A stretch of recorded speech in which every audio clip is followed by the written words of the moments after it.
Hi guys, I am Professor Narayan Nile from Bhagyaved Academy and today we are going to learn friend class 10 का English का chapter देखेंगे। आज हम poem है, वो poem का नाम है the ball poem. This poem is taken from the first flight book. ये जो पोएम है ये फर्स्ट फ्लाइट में से हमने ली गई है। चलो देखते हैं इस फर्स्ट पोएम में, ये जो फर्स्ट फ्लाइट में से पोएम में क्या दिया है। The ball poem, this poem is written by John Berryman. तो ये जो पोएम है जॉन बेरीमैन ने लिखी है। चलो देखते हैं लाइन बाय लाइन, सब कुछ देखते हैं। सबसे पहले देखते हैं टाइटल। ओके, टाइटल क्या है? द बॉल पोएम, यानी बॉल के ऊपर लिखी गई पोएम। अभी बॉल का मतलब आपको पता होगा, क्रिकेट का खेलने वाला बॉल, नहीं तो फुटबॉल का बॉल। समझ में आया? तो वही बॉल यहाँ पे प्रेफर किया गया है और उसी के ऊपर एक पोएम लिखी गई है। ये जो पोएम लिखी गई फ्रेंड जॉन बेरीमैन ने लिखी गई है। चलो देखते हैं क्या क्या लिखा है।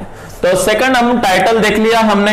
टाइटल एकदम सिंपल एंड मीनिंगफुल है कि बॉल के ऊपर लिखी गई पोएम है, दैट्स व्हाई उसने द बॉल पोएम ऐसा नाम लिख दिया। ओके, सेकंड अपन देखते हैं पोएट। ये जो जॉन बेरीमैन है ये बहुत बड़ा कवि है। देखते हैं रिगार्डिंग हिम, तो उसने क्या क्या बताया है, कैसे कैसे बताया है। चलो देखते हैं। John Allyn McAlpin Berryman was an American poet and scholar. सबसे पहली बात तो अमेरिकन पोएट है, दूसरी बात वो स्कॉलर है। He gives a philosophy in this poem. इस पोएम में इसने फिलोसॉफी एक्सप्रेस की है, फिलोसॉफी ऑफ लाइफ, हमारे जिंदगी की फिलोसॉफी बताई है। देखते क्या है। He was born on October 25 in 1914 में उसका जन्म हुआ था फ्रेंड, यूनाइटेड स्टेट में। He was married with Kate and Donahue in 1961 में उसका मैरी हुआ। He was educated at a Clare College in the Columbia University. Clare College में, कोलंबो यूनिवर्सिटी में उसका एजुकेशन कंप्लीट हुआ। द ड्रीम सॉन्ग, उसका एक पोएम का बंच है, क्या नाम है? द ड्रीम सॉन्ग, और दूसरा है सॉन्ग 77 ड्रीम सॉन्ग्स। ये जो पोएम्स का बंच है फ्रेंड ये बहुत मशहूर हुआ है उसका। Thirdly Berryman Shakespeare are some of his famous work. Friend उसे बेरीमैन को शेक्सपियर से भी कंपैरिजन किया जाता है। जैसे शेक्सपियर ने फिलोसॉफी ऑफ लाइफ बताई है, वैसे ही बेरीमैन ने भी यहाँ पे फिलोसॉफी यहाँ पे बताई है। और इस सम ऑफ हिज फेमस वर्क्स बहुत एक नंबर हुए। बेरीमैन शेक्सपियर नाम का एक वर्क है उसका, वो बहुत मशहूर हुआ था। He was awarded Pulitzer prize. देखो फ्रेंड, जो अमेरिका में नंबर 1 अवार्ड है जिसका नाम है पुलित्जर प्राइज, तो उसको मिला है फॉर द पोएट्री 1969 में जो लिखी गई पोएट्री है उसके ऊपर उसको पुलित्जर प्राइज मिला था। ही डाइड ऑन जनवरी 7 1972 में वो मर गया। समझ में आ गया फ्रेंड? तो पहली बात हमने देखा कि ये यूएस अमेरिकन राइटर है, दूसरी बात देखा स्कॉलर है, तीसरी बात देखा फिलोसॉफी राइट करता है, चौथी बात देखा शेक्सपियर के साथ उसका कंपैरिजन है, पांचवी बात देखा उसका काटे मैम के साथ मैरिज हुआ था, उसके बाद में देखा वो कोलंबिया यूनिवर्सिटी में एजुकेशन कंप्लीट किया है।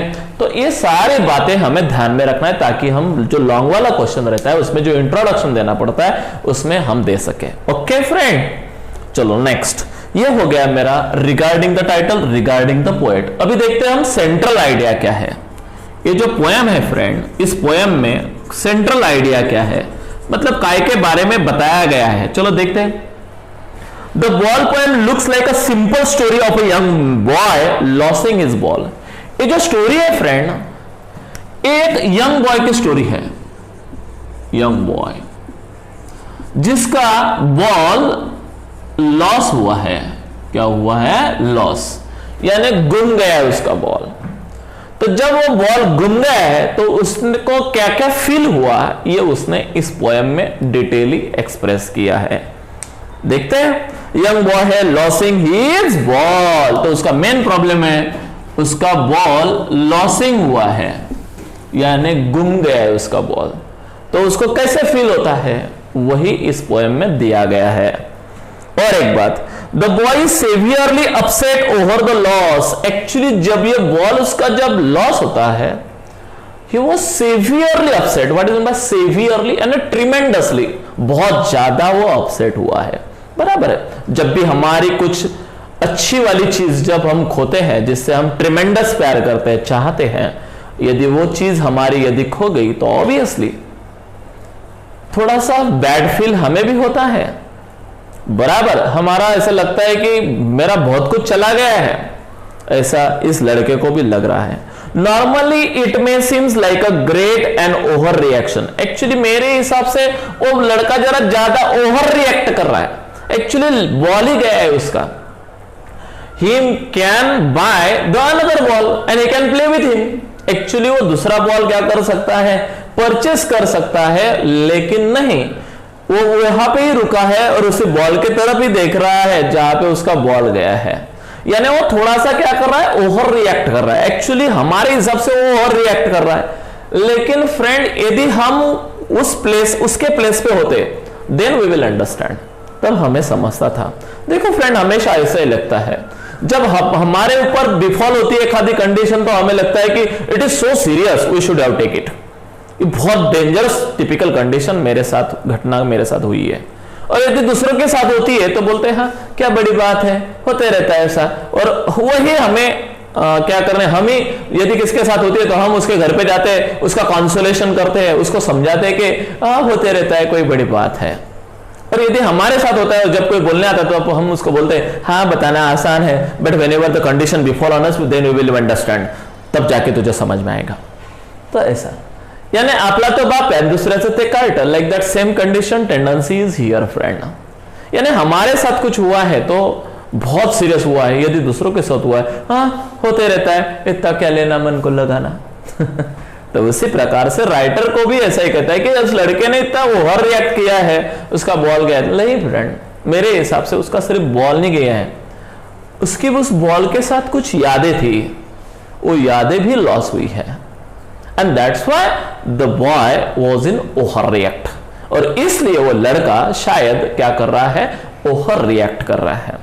That is the tendency, that is the thinking. Usually the children lost the thing as their toys and the balls quite often. Actually एखादा टॉय है वो यदि गुम गया या बॉल है कोई गुम गया तो वो कोई बड़ी बात नहीं है, वो ऑफनली होते रहता है। ऑफनली होते रहता मतलब कंटिन्यूअसली हमारे साथ भी हुआ है। क्या उसी लड़के के साथ हुआ है, हमारे भी साथ भी हुआ है। बट हमने क्या किया, इतना ओवर रिएक्ट किया क्या? नहीं, हमने खुद को अंडरस्टैंड कर लिया। तो वैसा उस लड़के ने भी क्या करना चाहिए था, अंडरस्टैंड करना चाहिए था। ऐसा ओपिनियन किसका है, जॉन बेरीमैन का है, पोएट का है। Okay, next. Usually no fuss should be made about such a small things. इतना कंफ्यूज नहीं होना चाहिए सच ए स्मॉल थिंग, एक आधी छोटी चीज के लिए आदमी ने इतना कुछ थिंक नहीं करना चाहिए। लेकिन देखो फ्रेंड, हर एक आदमी की टेंडेंसी है, थिंकिंग है। फॉर एग्जाम्पल, यदि फॉर एग्जाम्पल मेरे कुछ 1000 रुपीज आज गुम गए हो या मेरे जेब में से गिर गए हो तो मुझे कुछ नहीं लगेगा। लेकिन एक आधा एकदम सीरियस बहुत हार्डवर्क करता है आदमी, यानी किसी के खेत में काम किया और उसके सिर्फ 200 रुपए ही उसने काम करके लाया और वही गुम गए, तो उसको बहुत सीरियस लेंगे। तो हम बोलेंगे वो और रिएक्ट कर रहा है, मैं नहीं कर रहा हूं। लेकिन नहीं फ्रेंड, पर्सन टू पर्सन सोच, थिंकिंग, थॉट्स क्या होते हैं, चेंज होते हैं फ्रेंड। सिचुएशन चेंज हो गई, थॉट चेंज हो गया, पर्सन चेंज हो गया, थॉट चेंज हो गए। तो ये मेरा कहना है। तो यहां पे भी वो लड़का एक्चुअली बहुत सारे बच्चों के टॉयज घूमते हैं, बॉल घूमते हैं, लेकिन ये जो लड़का है बहुत ओवर रिएक्ट कर रहा है, ज्यादा सीरियस ले रहा है। But all the seems to be symbolize the ball the poet childhood. लेकिन कवि का जो चाइल्डहुड है वो बोलता है कि नहीं, मैं जरा ज्यादा ही सोच रहा था क्योंकि मेरे उस बॉल के साथ कुछ यादें थी। The boy becoming an adult and losing is childhood. देखो बहुत सारे, अभी तुम है, मैं हूं, अब तुम बच्चे हो, एक दिन तुम भी क्या हो जाओगे, मेरे जैसे एजड बन जाओगे या एडल्ट बन जाओगे।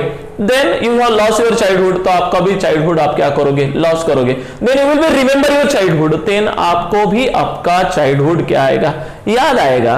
तो उसी प्रकार से यहाँ पे भी पोएट ने जो यादें खोई है, मतलब उसका जो बचपन था और बहुत मजा आता था उसको, लेकिन उसने आज वो खोया है, that's why he remember it. वो उसको क्या कर रहा है, तो याद कर रहा है। तो that is the tendency, that is the thinking.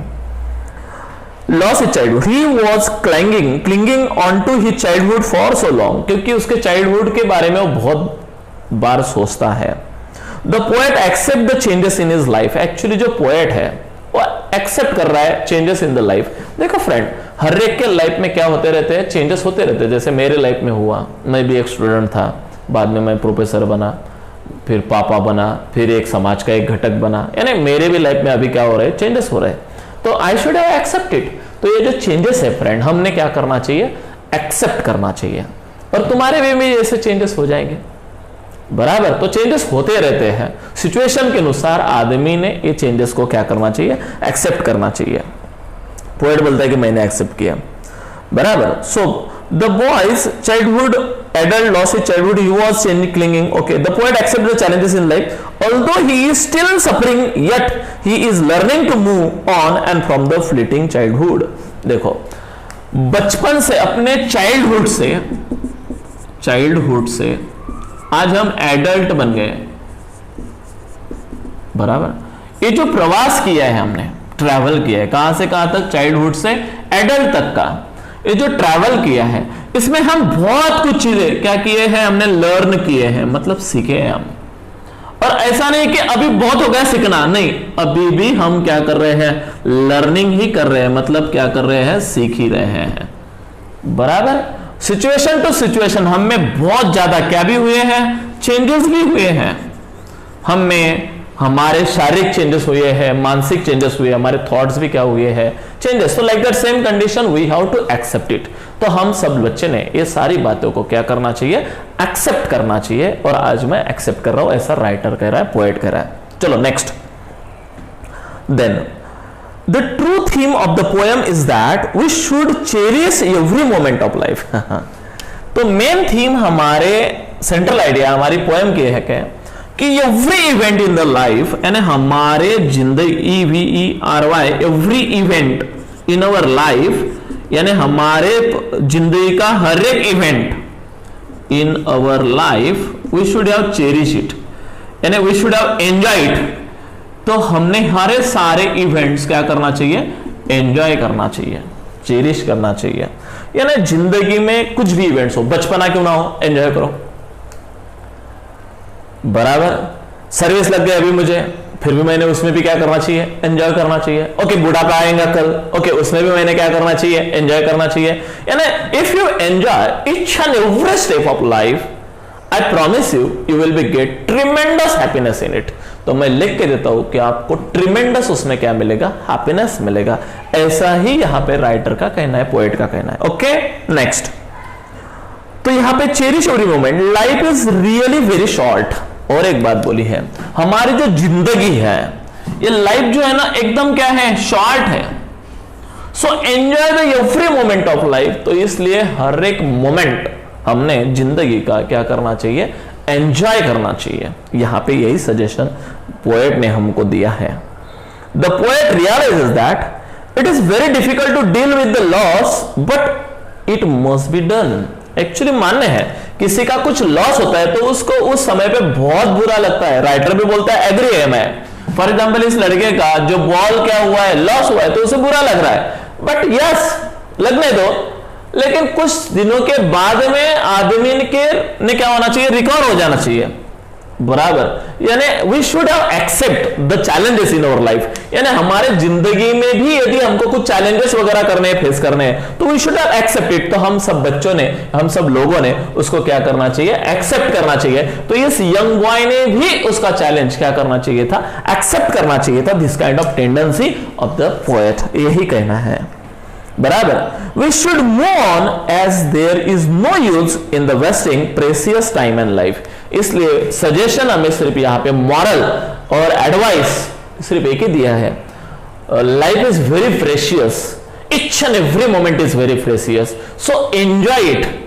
तो please do not be on repenting only, do not be sad forever. एक आधी चीज हैपन हुई है तो उसे का फॉर एवर थिंक कर करके मैड नहीं होना चाहिए। देखो फ्रेंड, यदि हमारे पास्ट में यदि कुछ बैड हुआ है हमारे साथ, तो वो प्रेजेंट में भी हमें डिस्टर्ब करते रहता है। और पास्ट तो हमारा खराब हुआ ही है, तो प्रेजेंट को भी क्या करता है, खराब करता है। और उसके ऊपर हमारा फ्यूचर डिपेंड होता है। यदि प्रेजेंट हम उसी थिंकिंग में रहे तो फ्यूचर में हम डेवलप नहीं हो सकते। दैट्स व्हाई पास्ट में यदि तुम्हारे साथ कुछ बैड इवेंट हुए हैं, तो प्लीज फॉरगॉट इट, तो उनको क्या करो, वहां पे ही फॉरगॉट करो, फॉरगेट हो जाओ। फॉरगेट हो गए तो फिर प्रेजेंट में तुम क्या रहेंगे, हैप्पी रहेंगे और हार्डवर्क करोगे और फिर फ्यूचर तुम्हारा क्या होगा, बेटर होगा या बेस्ट होगा। समझ में आया मैंने क्या क्या बोला? तो यही मॉरल है फ्रेंड इस पोएम का। चलो देखते लाइन बाय लाइन अभी पोएम। ये बताया मैंने फ्रेंड आपको central idea of the poem, ये था पोएम का सेंट्रल आइडिया। चलो उसके बाद में देखेंगे हम पोएम की स्टाइल कैसी है, क्या है। तो ये जो पोएम है फ्रेंड फ्री वर्स है। कैसा है, फ्री वर्स। फ्री वर्स मतलब यहाँ पे कोई स्टांजा वगैरह, लाइनिंग वगैरह ऐसा नहीं है। देखो हमने पहली पोएम देखी थी how to tell wild animals, तो वहां पे एक फिक्स था कि 6 स्टांजा थे और every stanza contain the 6 line, और राइमिंग वर्ड्स भी क्या थे, सेम थे, राइमिंग पेयर भी क्या थी, सेम थी, ए बी सी सी। तो इस प्रकार का वो पैटर्न था, फिक्स पैटर्न था। लेकिन यहाँ पे ऐसा कुछ पैटर्न नहीं है।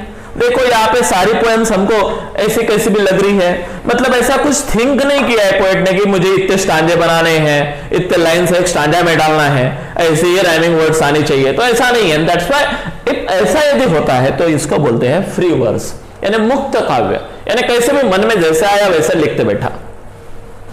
बराबर। तो ये फिलॉसॉफी है, फिलोसॉफिकल व्यू से जो एक्सप्रेस किया जाता तो उसको पोएटिक फॉर्म में नहीं माना जाता। लेकिन यहाँ पे जो पोएट है उसने पोएटिक फॉर्म में उसको एक्सप्रेस किया है, लेकिन फ्री वर्स है। समझ में आया, बिल्कुल क्लियर। ये था स्टाइल, ये है style. The poem use a good combination of tone, imaginary and symbolism. इस पोएम में 2-4 चीजें अच्छी है। एक तो टोन बहुत अच्छा है इस पोएम का, इमेजिनरी है, इमेजिनरी और मतलब इमेजेस है वहां पे, और सिंबल्स है। क्या है, सिंबल्स। बराबर। तो ये सारे तीनों चीजें यहां पे दी गई है। The beginning tone is a depressing. Beginning में वो लड़का जो है उसका बॉल गुम गया है तो डिप्रेस में है। It depicts the scenes where the young boy has lost his ball when it is bounced into the harbor. Bounce करते करते करते हार्बर में, हार्बर से डायरेक्टली सी में या किसी रिवर में चला गया है। The loss of the ball symbolizes the loss of the innocence and childhood. यहाँ पे जो बॉल है वो बॉल सिंबल है काय का, सिंबल है काय का, इनोसेंस और चाइल्डहुड। यानी जैसे बॉल लॉस हो गया है वैसा आदमी का childhood, innocence day by day क्या हो जाता है, लॉस हो जाता है। यानी अब हम यंग हो गए, हमारा जो बचपना था वो कितना इनोसेंस था, कोई किसी के रिगार्डिंग कोई हेट नहीं था, सारे लोगों के रिगार्डिंग हमारे अच्छी सोच थी। लेकिन जैसे जैसे हम बड़े होते हैं वैसे वैसे हमारे दिल में कुछ बैड थिंग्स भरती है। बराबर। कुछ बैड हैबिट्स भी आती है, बैड थॉट्स भी आते हैं, बैड सोच भी आती है। लेकिन जब छोटे थे तब किसी के बारे में कोई सोच नहीं है। जैसे देखो मैं एक एग्जांपल के जरिए आपको बता देता कि देखो जितना छोटा रहता आदमी तो उसकी सोच बढ़िया रहती, बड़ी रहती, और जैसा आदमी बड़ा होता तो सोच क्या हो जाती, छोटी हो जाती। कैसे, फॉर एग्जाम्पल एक पेरेंट्स है, उन्होंने चॉकलेट्स ले अपने बच्चों के लिए, लेकिन जब घर पे आए तब उसके बच्चों के साथ दूसरे बाजू वाले के बच्चे भी 2 और खेल रहे थे। अभी चॉकलेट 2 ही लाई अपने खुद के बच्चों के लिए, 10-10 की कैडबरी। बराबर। तो फिर अभी और 2 बच्चे हैं, तो एक्चुअली उन्होंने क्या करना चाहिए था, ओके बच्चा आ जाओ, चलो मैंने तुम्हारे लिए देखो क्या लाया, 2 कैडबरी लाया, और इस प्रकार से कैडबरी को तोड़ना था। एक कैडबरी को उसके 2 बच्चों को देना था और दूसरी कैडबरी को तोड़ना था, दूसरे के बच्चों 2 बच्चों को देना था। लेकिन नहीं, उसने ऐसा नहीं किया।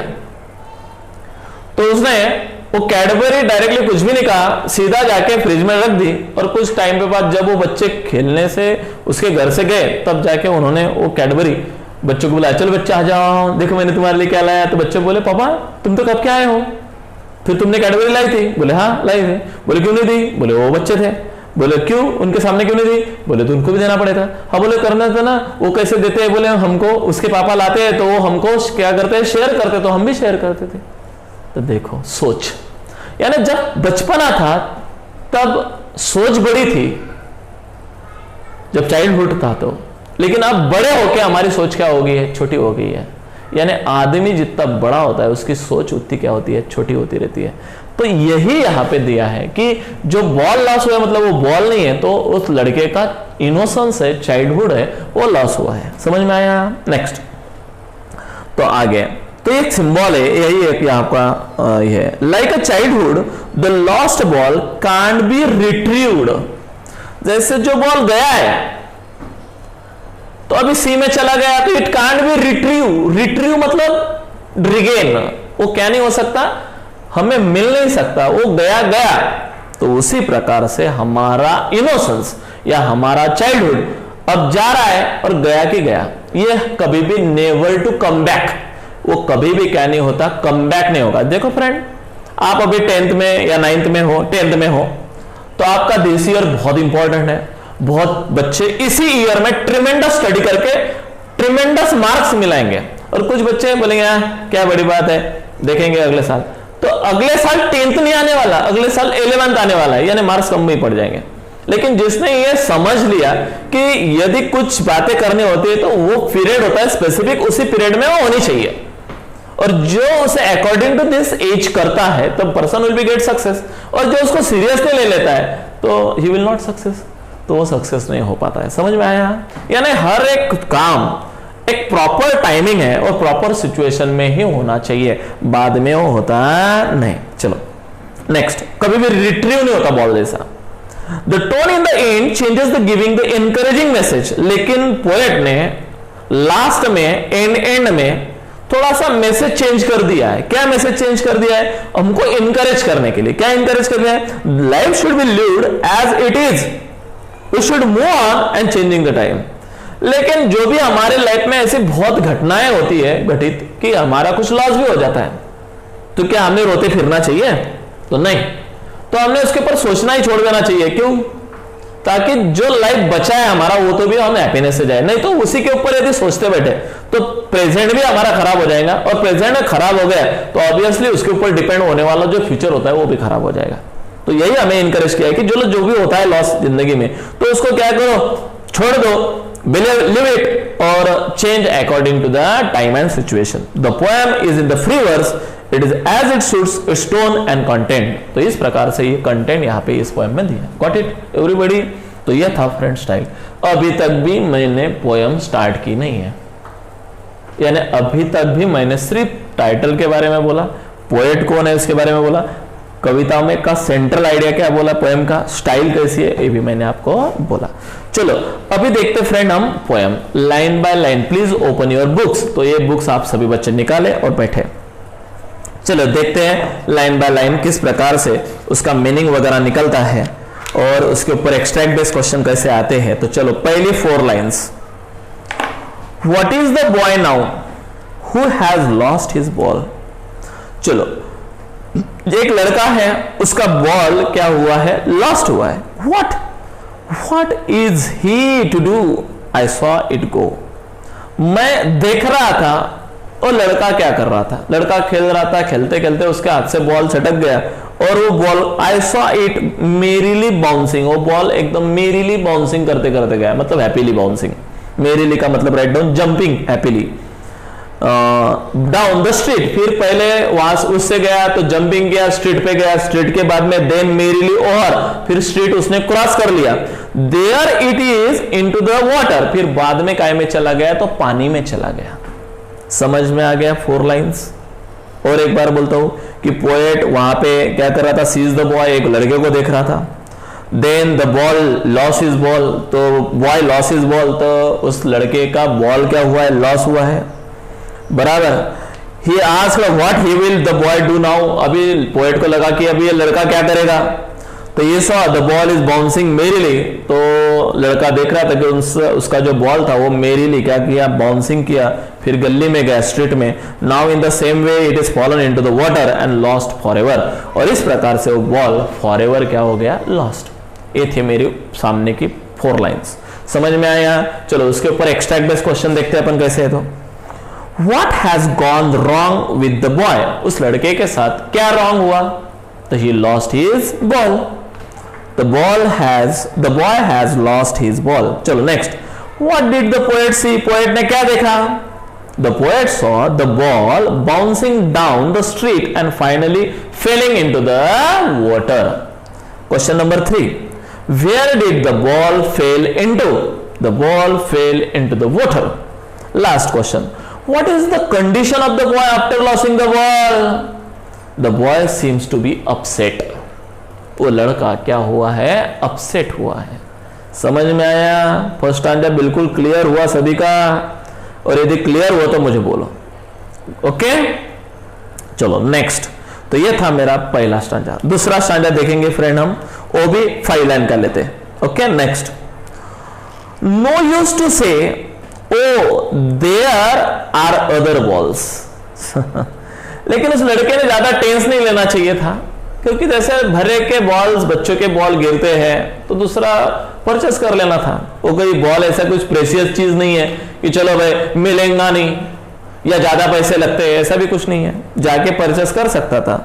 No use to say O there are other balls an ultimate shaking grip fix the boy. लेकिन वो लड़का जो था वो अल्टीमेट मतलब राइट डाउन एक में हो, शेकिंग मतलब हिल जाना, क्विक मोमेंट, ग्रिफ मतलब सॉरी, उसको बहुत दुख हुआ, फिक्स द बॉय, और वो वहीं पे ही फिक्स हो गया, मतलब खड़ा हो गया, टोटली अपसेट था। समझ में आया? नेक्स्ट। तो फिर क्या हुआ?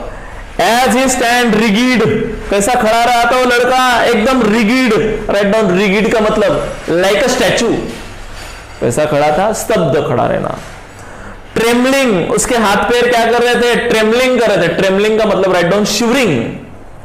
एंड शेयरिंग डाउन, और बेचारा ऐसा नीचे देख रहा था, बराबर। तो लड़का बहुत अपसेट था। Staring down all his young days into the harbour where his ball has went.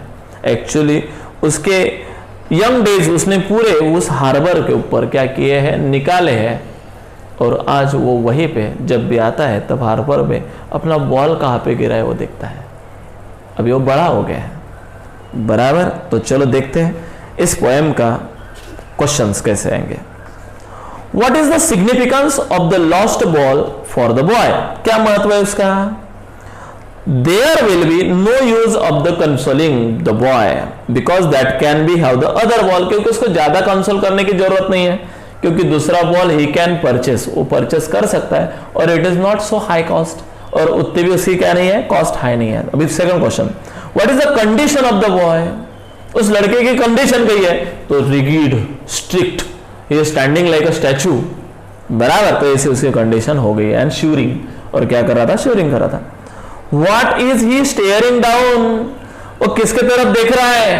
He is staring down towards the harbour into the water where his ball has lost, इसके तरफ जहां पे उसका बॉल क्या हुआ है? Lost हुआ है, ऐसे जगह पे। लास्ट वाला question, what does he think of the young days? The boy feels that as the ball has been lost into the harbour similarly his childhood has been also lost in the harbour. तो उसका childhood भी उस harbour के ऊपर क्या हुआ है? Lost हुआ है।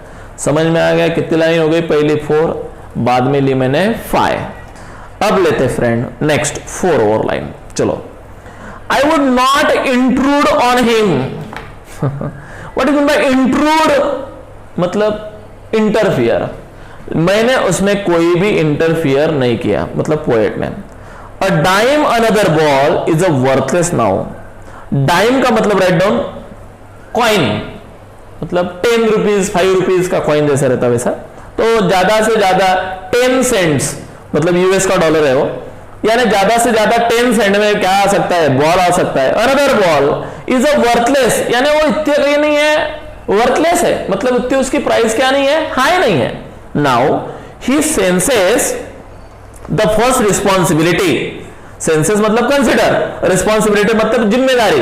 लेकिन उसने, उस लड़के ने खुद की जिम्मेदारी क्या करना चाहिए? संभाल लेना चाहिए, खुद को क्या करना चाहिए? संभाल लेना। चलो भाई गया तो गया, आई will B by the next one, तो मैं दूसरा वगैरह लाऊंगा। In the world of patience possessions, in the world of possession मतलब वो दूसरा परचेस कर सकता है, मतलब परचेस कर सकता है, दूसरा ले सकता है, बराबर। तो ऐसा हासिल होता है, दूसरी बात हासिल कर ले, ये नहीं है तो ऐसा। तो चलो देखते हैं उसके ऊपर रिगार्डिंग द क्या क्या क्वेश्चन है। पहला, does the poet want to intrude in the matter? तो नो, पोएट उस मैटर में पढ़ना चाहता है क्या? तो नहीं। दूसरा, what is the cost of the ball? ज्यादा से ज्यादा डाइम। डाइम का मतलब मैंने बोला 10 cents USA, it is very cheap, एकदम कैसा है वो, चीप है। How does the boy prepare himself? The boy senses his responsibility and compose himself calmly. Actually उसने रिस्पॉन्सिबिलिटी, जवाबदारी को अंडरस्टैंड करना था और खुद को कंसोल करना था, काम करना था और वहां से निकल जाना था, लेकिन he should not be stand there severely, तो उसने वो टेंसली वहां पे नहीं खड़ा रहना चाहिए था। What kind of the world it is, ये जो जग है ये कैसा है, वर्ल्ड कैसा है। The time of the world there are the people run after possessing, लेकिन आजकल के लोग क्या है के पीछे, पोजेशन के पीछे, मतलब ये मेरा होना चाहिए, वो मेरा होना चाहिए, ग्रैबिंग द मटेरियल थिंग्स। आजकल का जग जो है वो पोजेशन के पीछे, पोजेशन का मतलब लिखो फ्रेंड, मालकी हक का मिलना, मतलब कुछ तो भी मेरा होना, मतलब कार पोजेशन, प्रॉपर्टी पोजेशन, बराबर, बेंगलो पोजेशन, यानी कुछ ना कुछ पोजेस करना चाहते हैं, बराबर। तो उस लड़के ने वहां पे खड़ा नहीं रहना चाहिए था, कुछ तो भी पोजेशन के लिए निकल जाना चाहिए था। तो ये हो गई मेरी और 4 लाइन, समझ में आया। नेक्स्ट, उसके बाद में क्या देखते हैं, people will take balls and balls will be lost always. Little boy, अरे गुम गया तो गुम गया, तो you can take the another ball. ऐसे तेरा ही बॉल गया ऐसा नहीं है, सभी लोग बच्चों के बॉल्स वहां पे गए हैं, बराबर। And no one buy the ball back, और आज तक किसी दूसरे लड़कों को भी जो गया हुआ बॉल क्या नहीं मिला है, वापस नहीं गया, मतलब गया हुआ चाइल्डहुड किसी को वापस आया, मिला नहीं फ्रेंड, किसी को भी नहीं मिला है। मनी इज एक्सटर्नल, अबे पैसा क्या देखता है, पैसे कैसी बात है, एक्सटर्नल बात है। एक्सटर्नल मतलब write down, money is external, external मतलब आउटवर्ड, यानी पैसों से कुछ भी परचेस नहीं करी जा सकती, सिर्फ चीजें परचेस की जा सकती है। इमोशन, लव, फीलिंग्स, पैशन, ये सारी बातें पैसों से नहीं मिलती, तो पैसा एक आर्टिफिशियल चीज है। ही इज लर्निंग, लेकिन उस लड़के को कौन समझाएगा, लेकिन समझेगा उसके, लेकिन उसको समझने में क्या लगेगा, टाइम लगेगा। Well behind his desperate eyes, और उसको भी ये सब समझ में आएगा। चलो पहला भी एक्सटर्नल तक ले लेते, पहले 3 लाइंस, चलो उसके ऊपर कुछ क्वेश्चंस वगैरह पूछ लेते। What will the people take, new ball. What will be the fate of the ball, the ball will always be bought and lost forever. हम परचेज भी कर सकते हैं और वो गुम भी हो सकता है, वो खेलने की चीज है तो जाएंगे इधर उधर। कैन मनी बाय और लॉस्ट बॉल, तो नो। जो गया हुआ बॉल है उसको ला सकते हैं क्या, तो नहीं, वो एक्सटर्नल चीज है, उससे हम दूसरा बॉल ला सकते हैं, गया हुआ बॉल नहीं ला सकते। समझ में आया। तो भाई व्हाई मनी इज एक्सटर्नल, उसको एक्सटर्नल क्यों कहा है, तो money can compose the internal और इमोशनल लॉसेज और सपोर्ट बायस, बराबर है। मैंने तो बोला ना, we can buy the bread but not the hunger, with the money we can buy a book but not the knowledge. कुछ समझ में आ रहा है, यानी पैसा एक्सटर्नल क्यों है, तो उससे हम चीज ले सकते हैं, we can buy a bed but not a sleep. समझ में आया फ्रेंड। तो ये पैसा है, पैसों से हम क्या परचेस कर सकते हैं क्या नहीं, ये मैं आपको बता रहा हूं। यानी बुक्स परचेस कर सकते हैं, नॉलेज नहीं परचेस किया जा सकता पैसों से। पैसों से बेड परचेस किया जा सकता है, स्लीप नहीं। समझ में आया फ्रेंड। पैसों से ब्रेड परचेस किया जा सकता है, हंगर नहीं। तो ये बात, इसलिए पैसों को क्या कहा गया, एक्सटर्नल कहा गया है। चलो नेक्स्ट और लास्ट वाला भी देखते हैं, तो उसने और क्या कहा है। ही इज लर्निंग, वो समझ में आएगा, well behind his desperate eyes, लेकिन उसे सीख रहा था और अपनी बैकवर्ड आइज से वो सब याद कर रहा था। The epistemology of loss, what is mean by epistemology of loss. Epistemology एक ग्रीक वर्ड है फ्रेंड, यहां पे देखो वोकैबुलरी में दिया है। The word episteme means knowledge, यानी हमारा नॉलेज ऐसा कहता है कि जो भी कुछ जाता है तो वो जाता ही है, तो हमने उसको क्या करना चाहिए, अंडरस्टैंड करना चाहिए। लॉस तो हमेशा जिंदगी में लिखा है, ऐसा तो कोई नहीं कि हमारी जिंदगी में कुछ भी लॉस नहीं होगा, ऐसा तो नहीं है। बहुत सारी चीजें हमारी जिंदगी में आएंगी और हमारी जिंदगी से क्या भी हो जाएंगी, चली जाएंगी। तो क्या हमने रोते फिरना है, तो नहीं। जैसा सिचुएशन और टाइम आएगा, we should have go according to it, हम उसके अनुसार क्या करने चाहिए, चलने चाहिए। The loss, how to stand up, लेकिन फिर भी हमने लॉस भी हुआ तो फिर भी हमने स्टैंड अप होना है। यानी पोएट ने लास्ट में देखो, पहले डिस्परेट सिचुएशन दिया, फिर लास्ट में हमको होप्स दिखाया है कि देखो जिंदगी बहुत शॉर्ट है, जिंदगी का हमने एक एक क्षण का क्या लेना चाहिए, आनंद लेना चाहिए।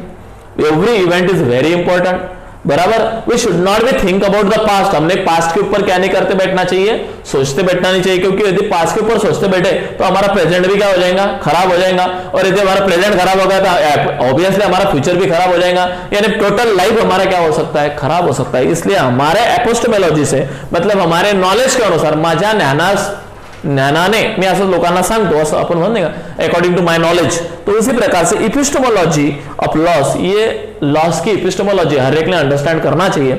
बहुत बार हमारे बहुत ज्यादा लॉस होते हैं, तो क्या उसी के ऊपर रोते फिरना है? तो नहीं फ्रेंड, डू नॉट क्राई, बराबर। We should also again try, but रोना नहीं है, बट फिर से हमने क्या करना चाहिए, ट्राई करना चाहिए। हाउ टू स्टैंड अप, हमने एक बात सीख लेना चाहिए, लॉस क्यों ना हो, but we should have stand up, but हमने क्या करना चाहिए, और रिगेन होना चाहिए, स्टैंड अप होना चाहिए।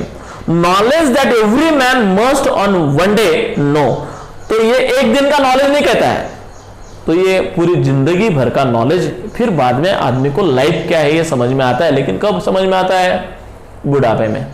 What is mean bye life, बुढ़ापे में नॉलेज समझ में आता है, और जब समझ में आता है तब समय हमारे पास नहीं रहता है।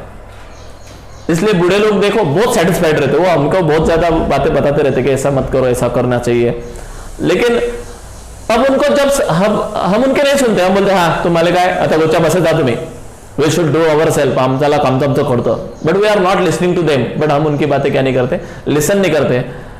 लेकिन यदि हमने लिसन किया होता तो शायद हमें जब हम बूढ़े होते तब हमें समझता कि yes at that time my grandpa was right, मेरे ग्रैंडपा बराबर बोल रहे थे, लेकिन ग्रैंडपा उस समय पे नहीं रहते, ये ग्रैंडपा बना होता है, फिर उसके ग्रैंड चिल्ड्रन को ये समझाता है, लेकिन उसके ग्रैंड चिल्ड्रन भी उसकी बातें सुनते नहीं है। तो लाइक दैट सेम कंडीशन यहाँ पे होता है। And most know many days and how to stand up, तो इसलिए ज्यादा से ज्यादा लोगों को समझना चाहिए हाउ टू स्टैंड अप। कुछ लोग समझ भी लेते हैं और कुछ लोग उसी थिंग्स में क्या रहते हैं, इंडल्ज रहते हैं। जो उसी थिंग्स में इंडल्ज रहेंगे he will never be success in the life, और जो उससे बाहर आ जाएगा he will be enjoy the life. समझ में आया? इस प्रकार से ये पोएम यहाँ पे खत्म होती है, लेकिन उसके एक्सट्रैक्ट बेस्ड क्वेश्चन अभी लास्ट वाले के बाकी हमारे, चलो देखते हैं। Are his eyes shining with hope? तो no, there is no hope because his eyes were desperate, क्योंकि उसके आईज कैसी है, डिस्परेट है। What is the epistemology of loss? It means the nature of loss, means what it means to lose something, बराबर है। जो भी जिंदगी में आया है, what will be birth, that will be death, that will be end। जैसे mountain ही रहेगा, एक दिन वो भी क्या हो जाएगा, प्लेन हो जाएगा। जैसे बड़ा ट्री नहीं रहेगा, वो भी एक दिन धारा तीर्थ बन जाएगा, मतलब एक ऐसा जमीन के ऊपर आ जाएगा। तो वैसा ही आदमी का लाइफ है, वैसे ही हमारी जिंदगी, यही यहाँ पे समझाया गया है। Next, What should every man learn? हर एक आदमी ने क्या सीखना चाहिए? तो क्या सीखना चाहिए? Gain and losses are to be accepted and the balanced mind, ये बात हमने सीखना चाहिए। क्या करना चाहिए? Gain and losses, these are the two sides of life। ये हमारी जिंदगी के दो बाजू है, जैसे day and night. Day will not be remain day, it will be converted into the night. Like that same condition, night will not be remain night, it will be converted into the day. Like that same condition, sorrow will not be remain sorrow, it will be converted into the happiness. Happiness will not be remain happiness, it will be converted into sadness। तो ऐसा चलते रहता है, ये cycle है। तो ये cycle आदमी को जिसको समझ में आ गई, he will enjoy the life, वो surely लाइफ का क्या करेगा, एंजॉय करेगा। तो यही क्वेश्चन है, what lesson is the boy taught here? इस लड़के ने हमको एक लेसन कौन सा सिखाया है? तो the boy should learn how to stand up again, किस प्रकार से स्टैंड अप रहना है, ये हमको सिखाया। and how to forget the loss of childhood, यानी आदमी ने भूलना भी चाहिए। देखो आज तक बहुत लोग बोले होंगे तुमको कि आदमी ने कुछ भी भूलना नहीं चाहिए, लेकिन आज मैं आप सभी लोगों को एडवाइस देता हूं, कुछ चीजें आदमी ने भूलना चाहिए, सब कुछ नहीं। हाँ, कुछ चीजें आदमी ने क्या भी रहना चाहिए, भूलना भी चाहिए। क्यों? क्योंकि भूला तो फिर उसको सेटिस्फैक्शन मिनिमम बाकी का एंजॉय कर सकता है। देखो फ्रेंड, यदि मेरे पास एक पेन ड्राइव है, उस pen drive for example 10 GB का है, 10 GB का जल्दी ऑलरेडी उसमें मैंने एक पिक्चर डाउनलोड किया है, 2 पिक्चर है उसमें, 10 GB कंप्लीट हो गए 5-5 GB के। अभी मुझे और एक पिक्चर आया है, मेरे फ्रेंड ने बताया ये भी फिल्म है मेरे पास है, बहुत अच्छा है, ये तू ले ले, लेकिन अभी मेरे पेन ड्राइव में क्या नहीं है, जगह नहीं है, तो मैंने क्या करना चाहिए कि नहीं भाई मेरे पेन ड्राइव में जगह नहीं, मैं नहीं लेता उसको, नहीं, अरे जो देखा है उसको क्या करे, डिलीट करे और वो नया वाला ले। इसलिए कुछ चीजें के आदमी ने क्या करना चाहिए, फॉरवर्ड होना चाहिए ताकि हम न्यू ऐड कर सके। और जब फॉरवर्ड ही नहीं करेंगे तो उसकी मेमोरी क्या रहेंगे, फुल रहेंगे, तो न्यू वो क्या नहीं कर सकेगा, ऐड नहीं, मतलब जिंदगी का हैप्पीनेस वो नहीं ले सकता जब तक वो लास्ट वाला सैडनेस नहीं निकालेगा। इसलिए आदमी ने कुछ बातें क्या करते रहने चाहिए, छोड़ना चाहिए और कुछ बातें लेते रहने चाहिए। तो दैट इज अ लाइफ, ये लाइफ है। We should be balance our mind, और इस प्रकार से हमारे माइंड को क्या करना चाहिए, हमने बैलेंस करना चाहिए। दैट इज द मॉरल और that is the lesson which is learn from this poem, और यही लेसन इस पोएम के थ्रू हमें दिया गया है। तो ये मॉरल है friend, we should try to forgot the childhood, then and then we can live a better life in a present, तब जाके हम बेटर लाइफ जिंदगी जी सकते हैं। तो इस प्रकार से फ्रेंड यहाँ पे मेरी पोएम खत्म होती है। Regarding this, if you are any kind of problem, please ask me in my comment box, I will be surely solve your problems. और यदि मेरा वीडियो अच्छा लगे तो सब्सक्राइब करना ना भूलिएगा, और वहाँ पे लाइक का बटन है तो वो जरूर दबाएगा। Thank you very much for by seeing the educational videos. Thank you, bye, see you.